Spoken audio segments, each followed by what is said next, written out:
Oi gente, tudo bem? Meu nome é Rafael, sou estudante da Unifei, membro aqui da Fundação Asimo e hoje eu estou aqui para apresentar para vocês a parte 2 do vídeo de como usar a linguagem LaTeX.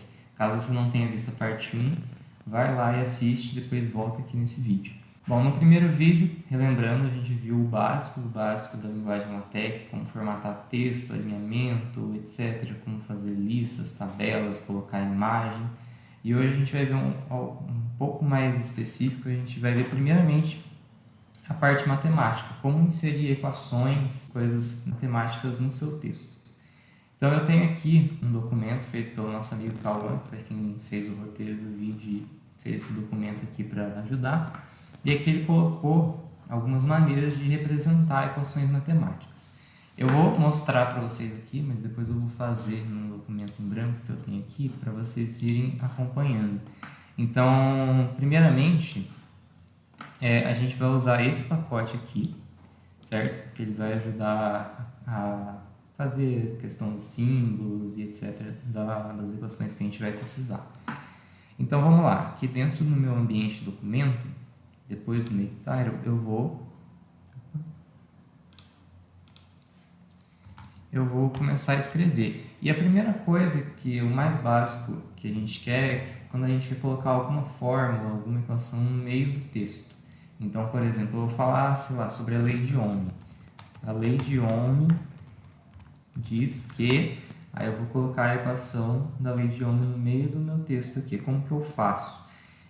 Eu posso até colocar assim, V igual a RI e tal, mas para ficar mais bonitinho, ou às vezes quando eu quiser usar algum símbolo diferente, eu vou usar o modo matemática, eu vou usar um cifrão, e aí no que eu digito 1 ele já coloca 2, porque tudo que tiver entre esse cifrão, entre um e outro, vai ser parte matemática.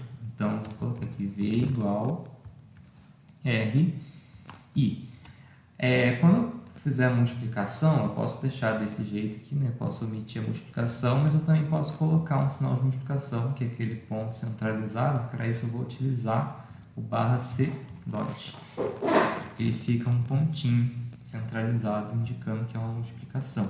E esse comando aqui eu só consigo utilizar dentro do modo matemático, dentro desse cifrão. Se eu estiver fora, ele não funciona. E aqui ele já mostrou para a gente uma pré-visualização de como isso vai ficar no nosso texto. Então, se eu vier aqui recompilar, ele vai ficar assim. Ó. A lei de Ohm diz que V igual a I. Depois eu posso continuar escrevendo meu texto, aqui, ele vai continuar o texto normal. E se eu quiser colocar algum outro tipo de símbolo, por exemplo, a resistência medida, vamos supor que eu medi a resistência de um resistor e eu vou escrever aqui no meu texto, a resistência encontrada foi de, sei lá, 100 kΩ, então eu vou colocar aqui 100 quilo, e aí como que eu coloco o símbolo do ômega, né, que é o símbolo da resistência elétrica? Eu vou usar o barra, né, essa barra invertida, lembrando que a gente só usa para usar comando ou qualquer outra coisa no LaTeX, a gente vai usar essa barra invertida. Eu vou escrever ômega, só que eu posso escrever de duas formas. Eu posso escrever um ômega normal, que ele vai me dar um ômega minúsculo, só que o símbolo da resistência é o ômega maiúsculo, então eu vou escrever ômega com a primeira letra maiúscula. Pronto, ele me dá um ômega maiúsculo. E eu posso usar isso para qualquer tipo de letra grega, então eu posso usar, por exemplo, o tal, se eu quiser o maiúsculo. Não, tal não tem maiúsculo. Então, forte. Eu posso usar, por exemplo, o tal, eu posso usar o pi, eu posso usar sigma. Tem o sigma minúsculo e tem o sigma maiúsculo, que é o símbolo de somatório. Então é só que letra grega que eu quero usar. Eu venho e coloco o nome aqui, ela aparece. Se eu quiser a maiúscula, eu uso a primeira letra maiúscula.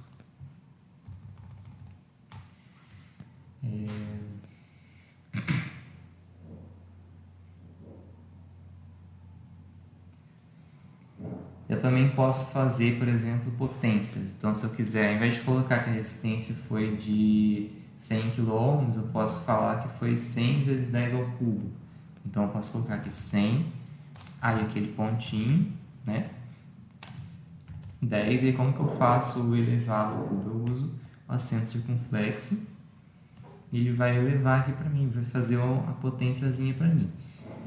Dependendo do que eu quero colocar no expoente, né, digamos assim, vamos supor que eu queira colocar, eu estou falando de alguma variável, alguma coisa que tem um índice que fica em cima, que eu uso mais de uma letra. Sei lá, R, N, M, não sei. Eu quero colocar isso em cima. Se eu colocar o acento, ele vai colocar como expoente só a primeira coisa que eu escrever depois. Nesse caso eu quero NM, eu escrevi NM, ele colocou só o N como expoente. Se eu quiser colocar os dois, eu tenho que usar a chave.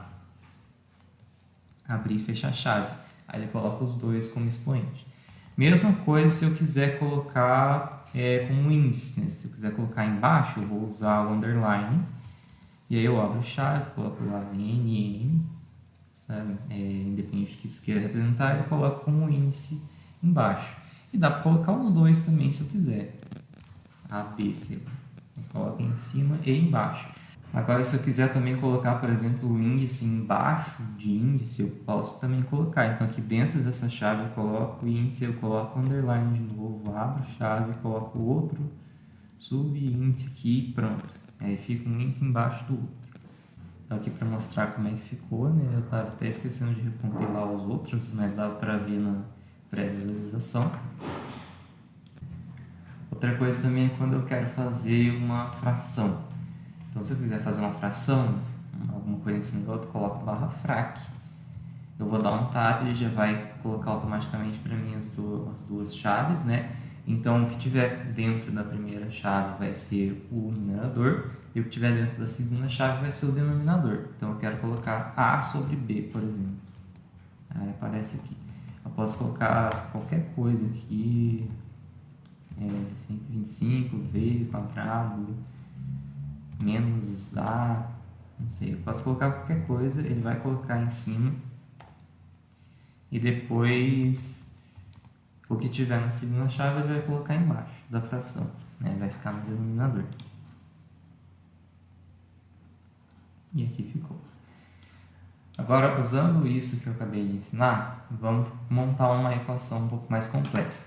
Aqui no documento que o Cauã fez, ele colocou um exemplo aqui, que é uma função de transferência de segunda ordem na forma canônica. Isso, se você não sabe o que é isso, se você faz computação ou controle de automação, já fez sinais sistemas, está estudando controle, você provavelmente vai saber o que é isso, vai ver muito isso.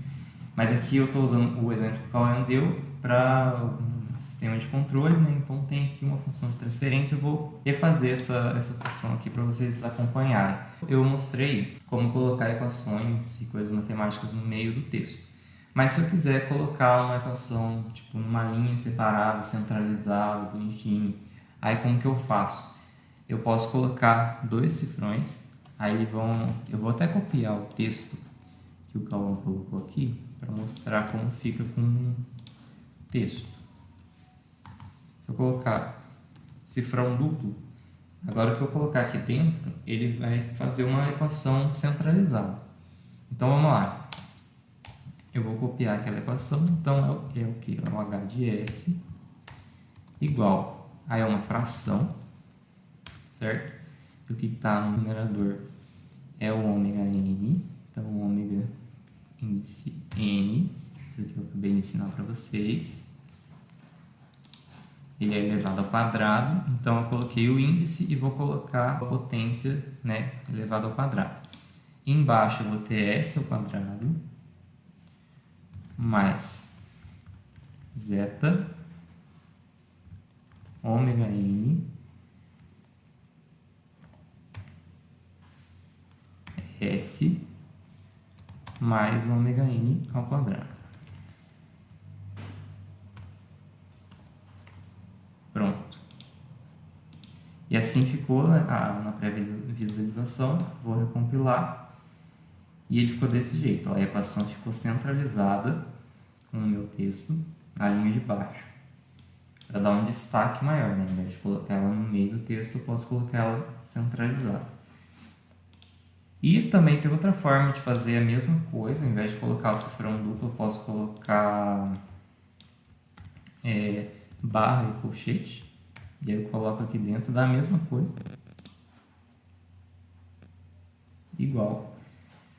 E se eu quiser, por exemplo, enumerar essas equações. Eu estou fazendo um relatório e aí eu vou falar, a equação tal serve para isso, aquilo.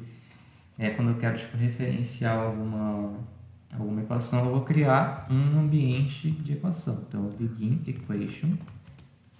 E aí, tudo que eu colocar aqui dentro, ele vai centralizar e ele vai enumerar para mim. Então, agora, isso aqui está enumerado. Equação 1. Se eu for escrevendo mais equações, ele vai enumerando 2, 3, 4. Se eu escrever uma no meio da outra, ele enumera automaticamente e etc. Mostrando aqui agora também o ambiente align, que é a mesma coisa que o ambiente equation, só que aqui ele vai alinhar as equações pelo sinal de igual, né? Aqui no caso eu coloquei duas equações, então aqui eu coloquei esse E comercial antes do igual para indicar que é aqui que eu quero que ele alinhe. Então ele vai alinhar a equação de cima com a de baixo pelo sinal de igual. E ele também vai enumerar, assim como no equation.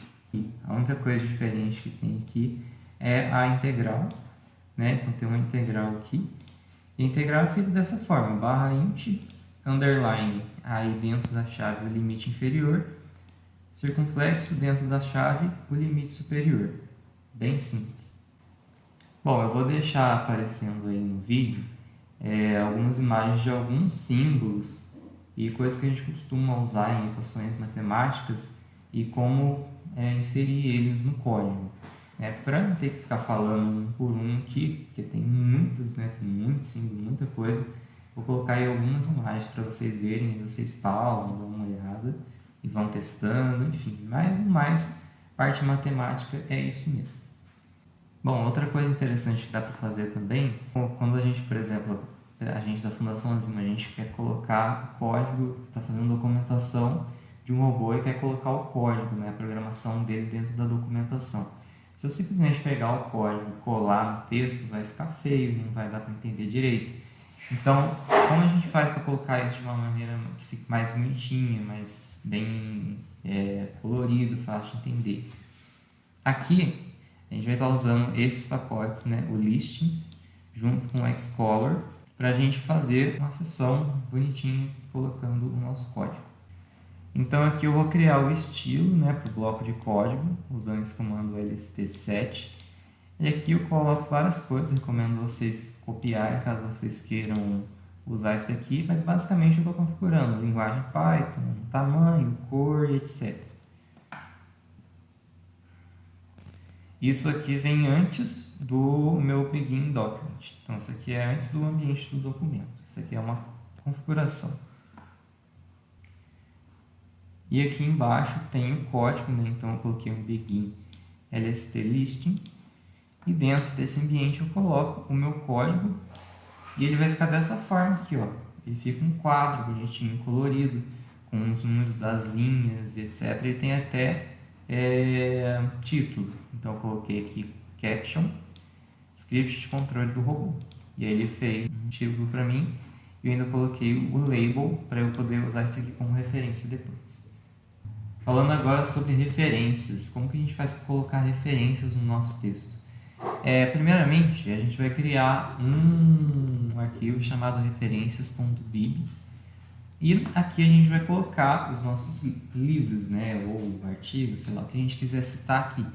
Então aqui dentro eu coloco @book e aí eu coloco esse nome aqui vai ser a minha citação, vai ser o que eu vou usar para citar. Então, toda vez que eu quiser citar esse livro lá no texto, eu coloco /cite, entre chaves eu coloco aqui esse nome que está aqui, vírgula, e aqui eu coloco título, autor, ano, editora, edição E aí quando eu for citar no meu texto, ele vai citar e vai fazer referência certinho para mim em automático. Então cada livro que eu quiser citar, artigo, independente, eu coloco aqui, @book, coloco as informações, título, autor, ano, etc.